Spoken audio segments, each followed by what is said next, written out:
Je vous le disais en titre, je reçois ce soir sur ce plateau Pierre Pérez. Bonsoir et bienvenue sur le plateau de TLT. Je rappelle que vous êtes le président de la Chambre des métiers de Haute-Garonne. Alors vous avez lancé lundi, je crois, la 2e édition de votre soirée de l'excellence. Est-ce qu'on peut en dire un petit mot ?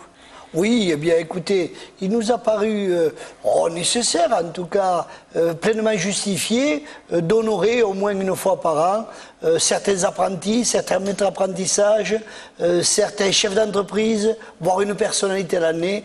Et donc c'est ce que nous avons fait l'an dernier et nous avons réitéré cette année.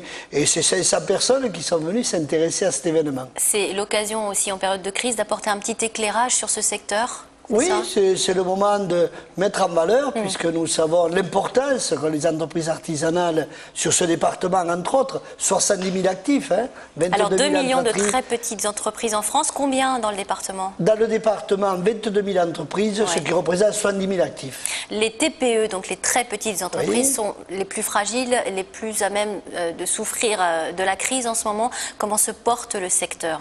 Alors, je dirais que c'est les plus fragiles et en même temps, c'est celles qui, si elles ont un bon soutien financier, celles qui ont le plus d'adaptabilité par le rapport à leur souplesse. Alors, je dirais qu'aujourd'hui, celles qui souffrent le plus, ce sont les entreprises du bâtiment, mais pas toutes.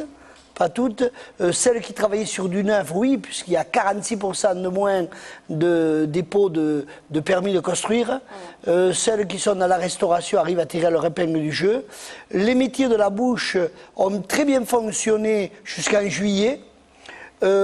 Ensuite, il y a oui, alors les services à la personne également, mais les métiers de la bouche, donc tout ce qui est boucherie, charcuterie, a très bien travaillé. Il y a eu un petit tassement, et puis en novembre, ils ont bien travaillé à nouveau. Il faut savoir que lorsque les situations sont un petit peu tendues, eh bien, le citoyen a plaisir, nous avons plaisir de nous faire plaisir, et donc nous allons vers des produits où il y a une grande traçabilité, réelle traçabilité, ce qui est le cas dans les métiers de la bouche. Alors Nicolas Sarkozy avait débloqué il y a quelques mois 2 milliards d'euros pour aider les entreprises françaises en période de crise.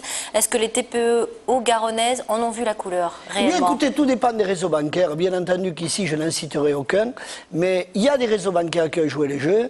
Il y en a qui ont été un peu autistes. Donc, il faut leur rappeler de temps en temps que le gouvernement avait réagi d'entrée de jeu pour qu'il y ait apport en trésorerie aux entreprises.